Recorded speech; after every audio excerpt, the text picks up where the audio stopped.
Hello friends, welcome back my YouTube channel climax classes.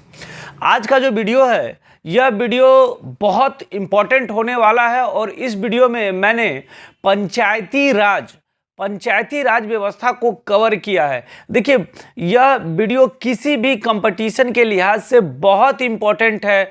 आप किसी भी कंपटीशन का जब एग्ज़ाम देते हैं तो आप देखिएगा पंचायती राज से एक दो क्वेश्चन तो पूछे ही जाते।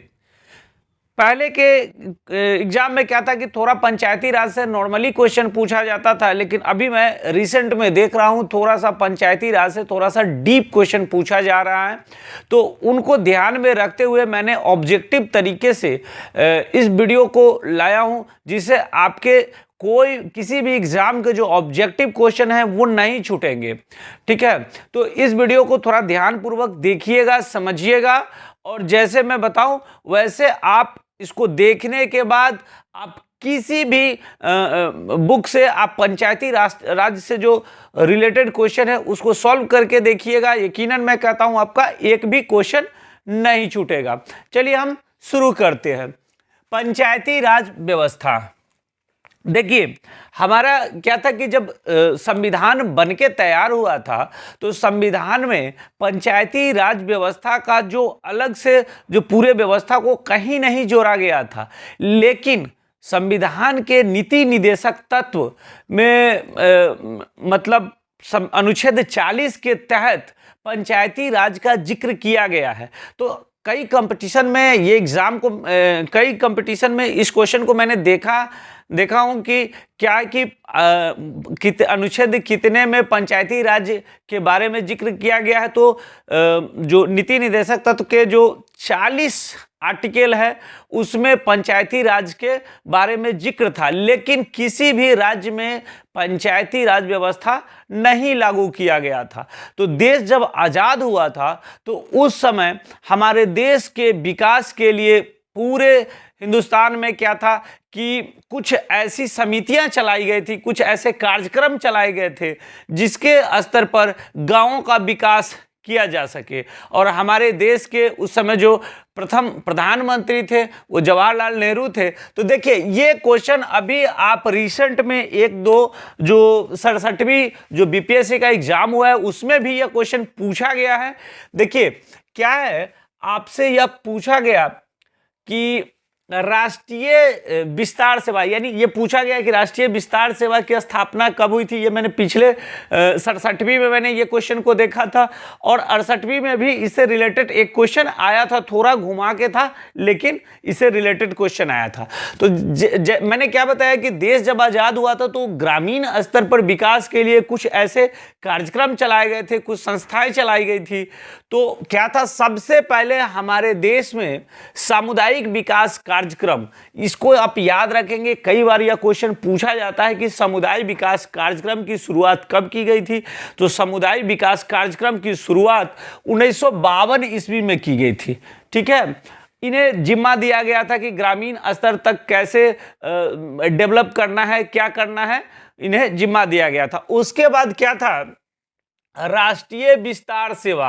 ये क्वेश्चन इस बार 67वीं और 68वीं दोनों में यह क्वेश्चन पूछा गया है। तो राष्ट्रीय विस्तार सेवा, इसकी स्थापना कब हुई थी? तो राष्ट्रीय विस्तार सेवा की स्थापना 1953 में हुई थी। अब मैंने बताया कि ग्रामीण स्तर तक जो सभी सुविधाओं को पहुंचाना था वो इनके माध्यम से होता था।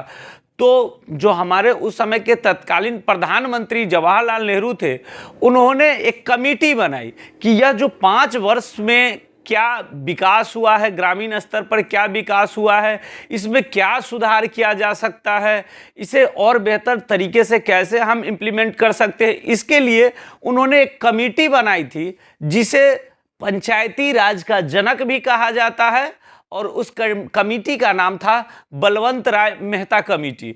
यह कमेटी 1957 में इस कमेटी की स्थापना हुई थी। तो मैंने बताया क्या कि कार्य को बेहतर करने के लिए, बेहतर ढंग से इसे ग्रामीण स्तर पर कैसे हम डेवलप करें, इसके सुझाव के लिए कमेटी स्थापित किया गया था जिसका नाम क्या था, बलवंत राय मेहता कमेटी। इस कमेटी से दो क्वेश्चन आपसे पूछा जाता है। एक तो बलवंत राय मेहता कमेटी किससे रिलेटेड है? तो बलवंत राय मेहता कमेटी जो है वो पंचायती राज से रिलेटेड है। दूसरा, जो बलवंत राय मेहता कमेटी जो है वो पंचायती राज के जनक कौन थे? तो पंचायती राज के जनक बलवंत राय मेहता को कहा जाता है। तो इस कमेटी पूरे 1 साल ली और 1958 में अपनी रिपोर्ट यह वापस प्रधानमंत्री को सौंपते हैं और उस कमेटी में सुझाव दिया जाता है। सुझाव ये दिया जाता है कि यह जो दो पहले जो संस्था चल रही थी, दोनों संस्थाओं को स्थगन करके एक पंचायती राज व्यवस्था की शुरुआत किया जाए। ग्रामीण स्तर पर पंचायती राज व्यवस्था, जिसे आप कह सकते हैं लोकतांत्रिक विकेंद्रीकरण की भी परिभाषा आप दे सकते हैं कि डिसेंट्रलाइजेशन, यानी जो गवर्नमेंट है, यानी ग्रामीण स्तर पर कैसे सरकार सुचारू रूप से काम करे, उसके लिए बलवंत राय मेहता कमेटी ने सुझाव दिया था। और इसने क्या कहा था कि लोकतांत्रिक विकेंद्रीकरण यानी पंचायती राज की स्थापना की जाए। उसके बाद इन्होंने ये भी कहा था कि पंचायती राज जो हो वो त्रिस्तरीय हो। यानी ये कई बार क्वेश्चन पूछा भी गया है कि जो बलवंत राय मेहता कमेटी की जो पंचायती राज व्यवस्था का जो लेवल था वो कितने स्तर पर था? तो ये त्रिस्तरीय लेवल था। और त्रिस्तरीय में क्या कहा गया था कि जो ग्रामीण स्तर, जो मतलब ग्राम स्तर पर हो, दूसरा ब्लॉक स्तर पे हो और तीसरा जिला स्तर पे हो। तो ग्रामीण स्तर पे इन्होंने बताया था कि क्या होना चाहिए कि प्रत्यक्ष रूप से वोटिंग के माध्यम से ग्रामीण स्तर पे होना चाहिए और अप्रत्यक्ष रूप से ब्लॉक स्तर पर और जिला स्तर पर अप्रत्यक्ष रूप से सदस्य का चयन होना चाहिए। ठीक है, तो इन्होंने त्रिस्तरीय, बलवंत राय मेहता कमेटी ने त्रिस्तरीय इन्होंने सरकार के गठन के लिए इन्होंने बताया था पंचायत लेवल पर, जिसमें ग्राम स्तर था, प्रखंड लेवल था, जिला लेवल था। और इन तीनों में ग्राम स्तर पर जो इलेक्शन हो, यानी इनका जो निर्वाचन हो, वो क्या हो, प्रत्यक्ष रूप से हो, और जो ब्लॉक स्तर पे हो, जिला स्तर पे हो, इसमें जो लोग चुने जाएं, यानी इनका निर्वाचन हो, अप्रत्यक्ष रूप से हो। अब प्रत्यक्ष और अप्रत्यक्ष आप जानते होंगे। प्रत्यक्ष का मतलब है जहां पे जनता सीधे सीधे वोट करे, और अप्रत्यक्ष रूप से जैसे जनता के द्वारा जो चुने गए ग्राम स्तर के लोग हो, वो ब्लॉक लेवल या जिला स्तर पे लोगों को चुने, जिसे हम अप्रत्यक्ष रूप से कहते थे। तो यह प्रखंड लेवल पर इन्होंने बताया था, जिला लेवल पर इन्होंने बताया था कि अप्रत्यक्ष रूप से हो और ग्राम स्तर पे प्रत्यक्ष रूप से हो। लेकिन देखिए एक चीज और, इन्होंने जब इनकी कई रिपोर्ट में जो बातें कही गई थी, तो इन्होंने जब केंद्र को सौंप दिया, रिपोर्ट सौंप दिया था, तो रिपोर्ट सौंपने के बाद क्या हुआ कि राष्ट्रीय विकास परिषद ने इनके रिपोर्ट को तो स्वीकार लिया, ठीक है, लेकिन उन्होंने जो पूरा चीज है वो छोड़ दिया राज्य सरकार पे कि अगर कोई राज्य चाहे तो अपना पंचायती राज व्यवस्था है वो शुरू कर सकती है। यानी मतलब ऐसा कोई दबाव नहीं था, रिपोर्ट की सारी बात सुन ली गई, सारे सुझाव को जान लिए गए, लेकिन इन्होंने लास्ट में कहाँ छोड़ दिया? तो इन्होंने राज्य स्तर पे छोड़ दिया। अब देखिए राज्य स्तर पे छोड़ने के बाद क्या होता है कि सबसे पहले आप पढ़े होंगे, इससे पहले आप पढ़े होंगे कि भारत में सबसे पहले पंचायती राज की व्यवस्था कहाँ शुरू की गई थी? तो यह राजस्थान में शुरू की गई थी। अगर यह शुरुआती स्तर में या संवैधानिक रूप से होता तो यह पूर्ण रूप से भारत में एक साथ लागू होता, लेकिन ऐसा था नहीं, तो राज्य स्तर पे छोड़ा गया। तो सबसे पहले ये कहाँ इसकी शुरुआत की गई थी? तो राजस्थान सरकार ने बलवंत राय मेहता कमेटी के सुझाव को अडॉप्ट किया और उसने सबसे पहले 2 अक्टूबर 1959 को राजस्थान के नागौर जिले में पंचायती राज की शुरुआत कर दी। और इसकी शुरुआत उस समय के तत्कालीन प्रधानमंत्री जो पंडित जवाहरलाल नेहरू थे उन्होंने किए। सॉरी।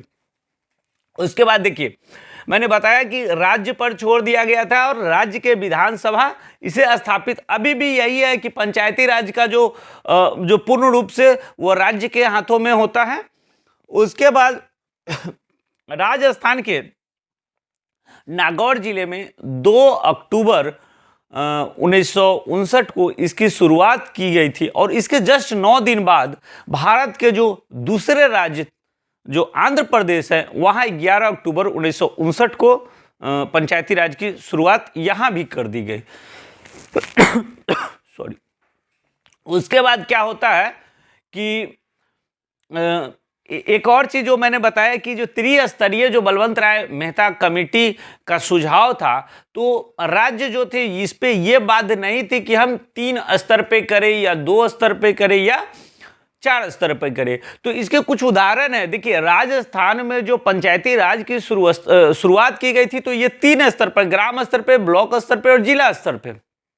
उसके बाद जो तमिलनाडु में हुआ था यहाँ पे 2 स्तर में हुआ था, तमिलनाडु में ग्राम स्तर और जिला स्तर पे। और पश्चिम बंगाल जो सरकार थी उन्होंने पंचायती राज को 4 स्तर पे शुरू कर दी थी। तो ये एक्सेप्शन है कि मतलब आपने जो राजस्थान में 3 स्तर पे, तमिलनाडु में 2 स्तर पे और पश्चिम बंगाल में 4 स्तर पे पंचायती राज को अमल में लाया गया था।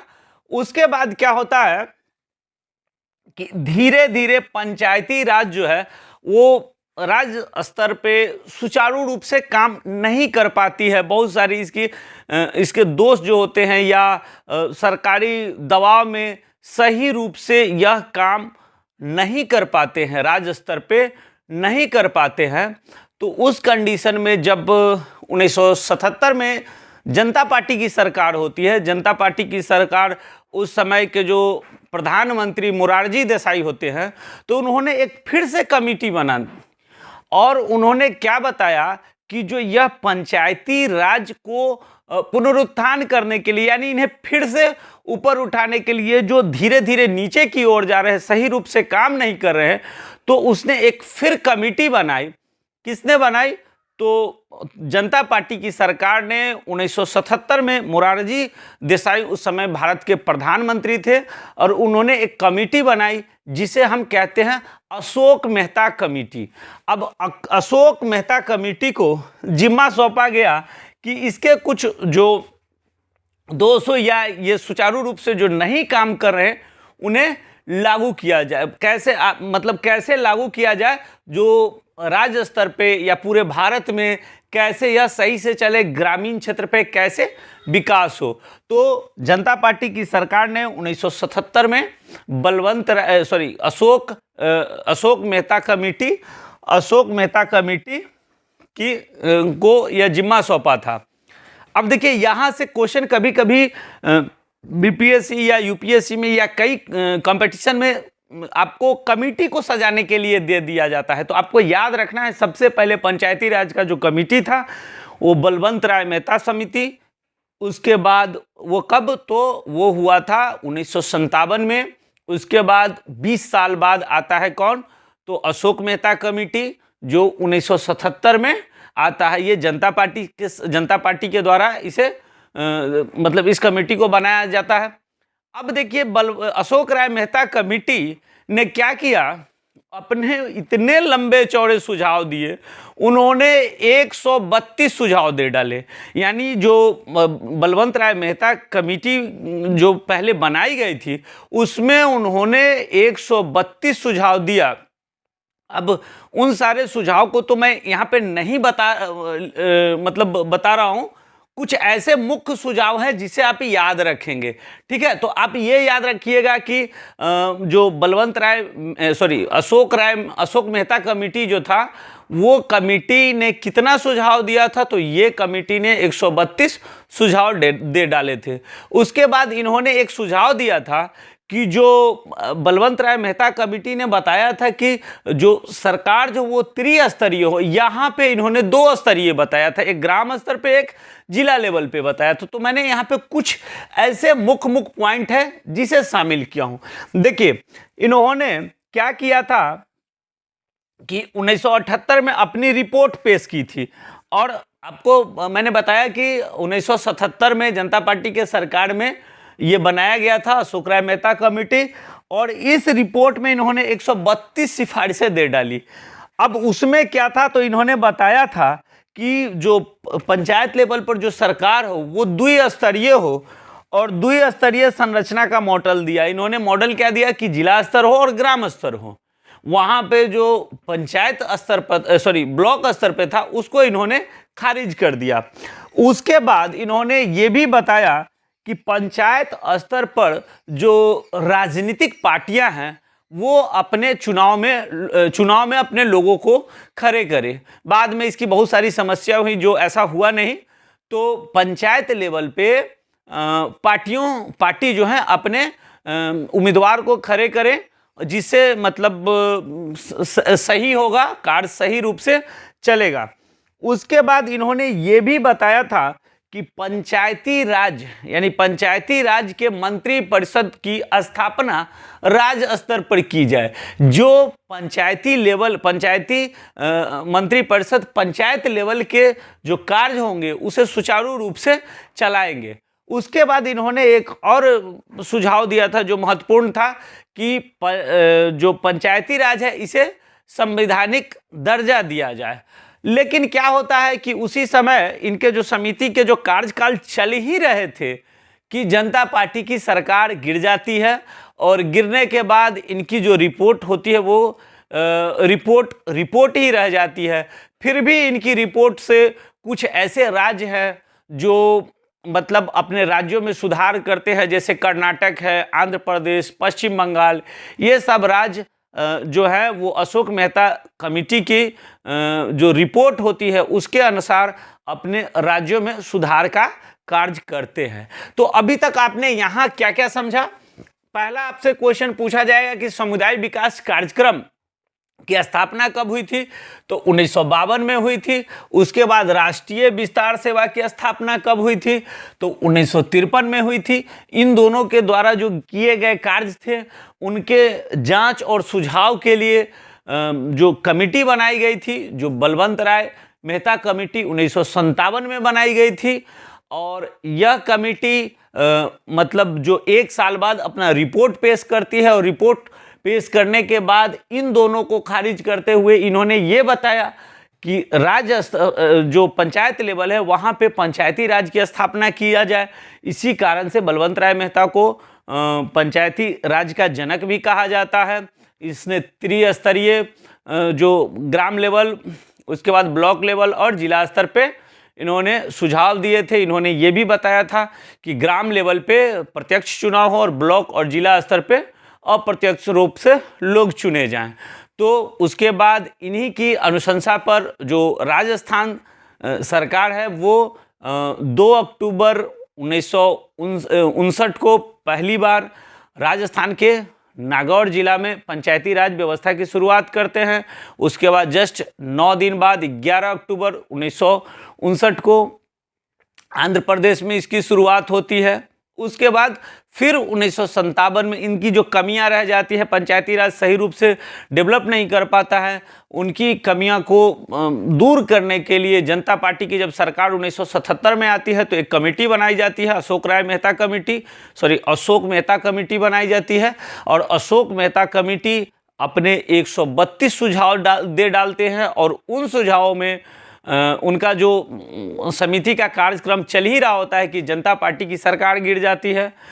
लेकिन यहाँ से जो आपसे क्वेश्चन पूछे जाएगा कि पंचायती राज में अशोक मेहता कमेटी में कितने स्तर पे दिए थे, तो ये 2 स्तर पे 2 लेवल पे दिए थे, यानी ग्राम और जिला स्तर पर दिए थे। और उसके बाद जब इनकी गिर जाती है जनता पार्टी की सरकार, तो यह जो अशोक मेहता कमेटी जो होती है इनकी रिपोर्ट को ध्यान में रखते हुए कुछ ऐसे राज्य होते हैं जो अपने राज्य में इसे लागू करते हैं, जिसमें कर्नाटक, पश्चिम बंगाल, आंध्र प्रदेश, इन तीनों राज्य ने इनके जो रिपोर्ट होते हैं उसके हिसाब से अपने राज्य में इम्प्लीमेंट करते हैं। उसके बाद देखिए, यह क्वेश्चन आपको बहुत कम मिलेगा, लेकिन यह क्वेश्चन जब पूछ दिया जाता है तो आप थोड़ा सा कंफ्यूजन में आ जाते हैं। देखिए, दांतेवाला कमेटी, ये देखिए, ये कमेटी 1978 में बनाई गई थी। अब आपसे ज़्यादा से ज़्यादा तो इससे यही पूछेगा कि दांतेवाला कमेटी जो थी वो मतलब किसके लिए यह कमेटी बनाई गई थी। तो ये पंचायती राज के जो ब्लॉक लेवल के होते हैं उस पे ब्लॉक स्तर पे, प्रखंड स्तर पे दांतेवाला कमेटी को बनाया गया था। कब बनाया गया था? तो 1978 में बनाया गया था। उसके बाद हनुमंत समिति यानी हनुमंत कमेटी जो थी ये लगभग 1982 से लेकर 1984 के बीच में, यानी 84 में ये अपने रिपोर्ट को देते हैं। तो ये जिला स्तर पे हनुमंत कमेटी जो है वो ये भी पंचायती राज से रिलेटेड है, लेकिन ये जिला स्तर पे थे और ये 1984 में अपने रिपोर्ट को सौंपते हैं। उसके बाद देखिए आगे क्या होता है, जीवी के राव समिति। अब देखिए जीवी के राव समिति, अब तक जो पंचायती राज के जो कार्य किए गए थे तो उन्हीं को सही रूप से, यानी ग्रामीण स्तर पर जो गरीब लोग थे, यानी गरीबी उन्मूलन के लिए, ग्रामीण विकास एवं गरीबी उन्मूलन के लिए एक समिति बनाई जाती है जो पंचायती राज लेवल पे थे। और देखिए इसके जो अध्यक्ष बनाए जाते हैं वो जीवी के राव समिति बनाई जाती है। अब देखिए जब इन्होंने इन चीज़ों की समीक्षा किया तो समीक्षा करने के बाद इन्होंने बताया कि पंचायत स्तर पर जो इनके कार्य जो सुचारू रूप से चलाए जा रहे हैं वो बहुत कमज़ोर है, यानी थोड़ा सा नौकरशाही के कारण यह सही रूप से नहीं चलाए जा रहे हैं। तो इन्होंने एक बात भी कही थी जिसे आप याद रख सकते हैं। इन्होंने बताया था कि बिना जड़ की घास, यानी इन्होंने पंचायती राज को बोला था कि पंचायती राज एक ऐसी चीज है जो बिना जड़ की घास है, ठीक है, तो ये कभी भी खत्म हो सकती है। तो इन्होंने किसने बोला था? तो जीवी के राव समिति में यह बताया गया था। और जब इन्होंने अपने सुझाव दिए थे तो सुझाव में इनके प्रमुख सुझाव क्या था कि देखिए प्रत्येक जिला में एक जिला विकास आयुक्त, ठीक है, प्रत्येक जिला में एक जिला विकास आयुक्त का पद सृजन किया जाए जिसके माध्यम से पंचायती राज को सुचारू रूप से चलाया जाए। तो अभी आप देखते होंगे आपके जो जिला है उसमें एक डीडीसी का पोस्ट जो सृजन किया था, तो इन्हीं समिति के अनुशंसा पर डीडीसी का पोस्ट सृजन किया गया था। उसके बाद देखिए LM सिंघवी समिति। अब देखिए क्या होता है, राजीव गांधी जी जब उस समय प्रधानमंत्री होते हैं, कब? 1886 में। तो इन्होंने पंचायती राज के सुधार के लिए एक कमेटी की स्थापना की जिसका नाम था LM सिंघवी समिति।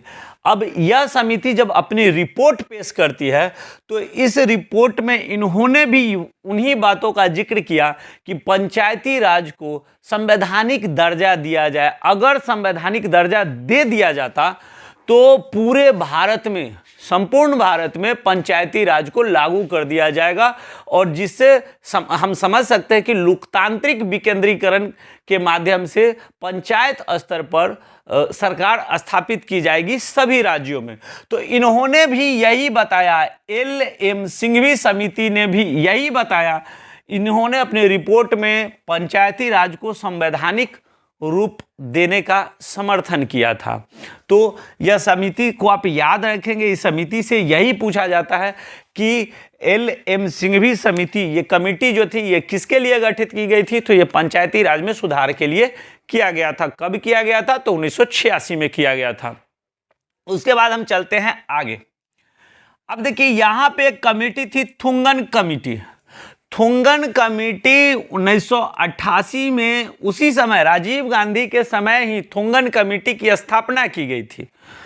और क्या किया गया था, इन्होंने जब अपनी रिपोर्ट पेश की तो इन्होंने भी अपनी रिपोर्ट में यही बोला कि पंचायती राज को संवैधानिक संस्था, संवैधानिक दर्जा दिया जाए, संविधान में इसे जोड़ा जाए। और इन्होंने भी त्रिस्तरीय, यानी जो बलवंत राय मेहता कमेटी की जो त्रिस्तरीय थी उसका समर्थन इन्होंने भी, थुंगन कमेटी ने भी किया था। उसके बाद 1988 में एक अगली कमेटी आती है जिसे हम बोलते हैं गाडगिल कमेटी। गाडगिल कमेटी जब पंचायती राज में सुधार के लिए इसे बनाया जाता है, तो इन्होंने जब अपनी रिपोर्ट पेश की तो इसने रिपोर्ट में क्या क्या बताया कि इसे संवैधानिक दर्जा दिया जाए, दूसरा त्रिस्तरीय। उसके बाद इन्होंने ये भी बोला कि 5 वर्ष के लिए, यानी ग्राम पंचायत में जो चुनाव होंगे तो उनके जो सदस्य चुने जाएंगे उनका कार्यकाल 5 वर्षों के लिए होना चाहिए, उससे कम नहीं। 5 वर्ष में वो विकास करेंगे, तो इनका 5 वर्ष का कार्यकाल होना चाहिए। साथ साथ इन्होंने सभी स्तर पे बताया कि निर्वाचन प्रत्यक्ष रूप से होने चाहिए, चाहे वो ग्राम स्तर हो, ब्लॉक लेवल हो या जिला स्तर पे हो। तो गाडगिल समिति ने यही बताया और बाद में इसे लागू भी किया गया। लागू करने की शुरुआत 1889 में शुरू होती है, लेकिन जो 64वें संविधान संशोधन के अंतर्गत जो पंचायती राज को लाया गया था, लेकिन लोकसभा में यह पास हो जाता है और राज्यसभा में जाके यह लंबित हो जाता है, यानी पंचायती राज को 89 में नहीं लागू किया जाता है। उसके बाद फिर से क्या होता है, इसे 73वें संविधान संशोधन, यानी 73वें संविधान संशोधन के अंतर्गत संविधान के 11वीं अनुसूची में इसे लागू किया जाता है, मतलब जोड़ा जाता है। ये 1992 में 73वें संविधान संशोधन के अंतर्गत 11वीं अनुसूची में पंचायती राज को संविधान में जोड़ा जाता है। जब पंचायती राज को जोड़ा जाता है तो धीरे धीरे पूरे देश में पंचायती राज को लागू भी किया जाता है। तो यहाँ सबसे ज़्यादा क्वेश्चन ये पूछा जाता है कि पंचायती राज को 11वीं अनुसूची में कब किस संविधान संशोधन के अंतर्गत जोड़ा गया था, तो 73वीं संविधान संशोधन के अंतर्गत 1992 में पंचायती राज को भारतीय संविधान के 11वीं अनुसूची में जोड़ा गया था। यहाँ से भी क्वेश्चन बहुत बन के आते हैं, तो इसे भी आप अच्छी तरीके से याद रखेंगे। अब देखिए, लगभग भारत के सभी राज्यों में पंचायती राज है। पूर्वोत्तर के 3 ऐसे राज्य हैं जहाँ पे पंचायती राज नहीं लागू है, और यह क्वेश्चन मेरे अंदाज से मैंने देखा यूपीएससी या पिछले वर्ष बीपीएससी में यह क्वेश्चन पूछा गया है। कौन कौन से राज्य, तो नागालैंड, मिजोरम और मेघालय, इन तीनों राज्य में पंचायती राज नहीं है। और एक केंद्र शासित प्रदेश जो दिल्ली है, वहां पे भी पंचायती राज नहीं है। बाद बाकी भारत के जितने भी राज्य हैं वहां पे पंचायती राज लागू हो चुका है। तो यहां से आप क्या याद रखेंगे कि संविधान के 73वें संविधान संशोधन, 73वां जो संविधान संशोधन था, उसके अंतर्गत पंचायती राज को 11वीं अनुसूची में 1992 में ये लाया गया था और ये 93 से शुरू हो गया था। तो इसे हम याद रखेंगे। अब उसके बाद 24 अप्रैल 1993 को यह अस्तित्व में आ गया था। उसके बाद हमें क्या याद रखना है कि यह संविधान के कितने अनुच्छेद में है, तो संविधान के 243वें अनुच्छेद के अंतर्गत पंचायती राज का पूरा डिटेल्स दिया गया है।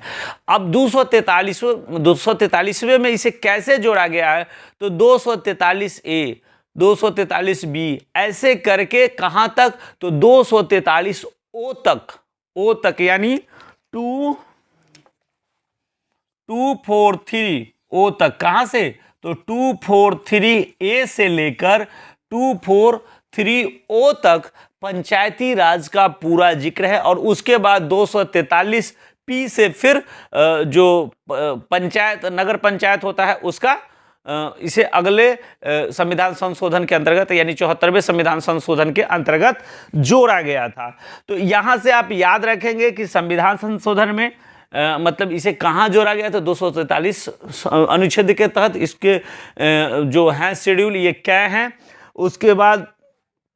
उसके बाद आइए, यहाँ पे अभी इस बार पूछा गया था कि पंचायत चुनाव के लिए उम्र क्या निर्धारित किया गया है। तो पंचायत चुनाव के लिए इसमें 21 वर्ष उम्र को अभी निर्धारित किया गया है। तो ये जो हमारा वीडियो था, ये वीडियो ऑब्जेक्टिव से रिलेटेड है और थोड़ा सा मैंने कोशिश किया कि पंचायती राज पे आपकी समझ अच्छी बने। इससे रिलेटेड जो एग्ज़ाम भी उसे कुछ क्वेश्चन जो रह गए हैं, कुछ टॉपिक रह गए हैं, उसे मैं अगले वीडियो में पंचायती राज का एक और वीडियो लेके आऊँगा। और मैं गारंटी के साथ कहता हूँ कि जब ये दोनों वीडियो को आप देख लेंगे, यकीनन पंचायती राज से आपके एक भी क्वेश्चन नहीं छूटेंगे। आप नहीं है तो आप कहीं पे भी पंचायती राज का जो ऑब्जेक्टिव क्वेश्चन होगा कहीं चैप्टर वाइज उसमें आप इस हमारे पढ़ाए हुए या हमारे समझाए हुए वीडियो में जो मैंने बताया उसे आप देखने के बाद आप सॉल्व कीजिए, आपका एक भी क्वेश्चन नहीं छूटेगा। वीडियो पसंद आए तो चैनल को लाइक और शेयर, साथ साथ सब्सक्राइब करना ना भूलें। और साथ साथ जब चैनल सब्सक्राइब करें तो बेल बटन को भी ज़रूर दबाइएगा, जैसे ही मैं वीडियो बनाऊं सबसे पहले नोटिफिकेशन आप तक पहुंचे और आप वीडियो का मजा ले सके। धन्यवाद।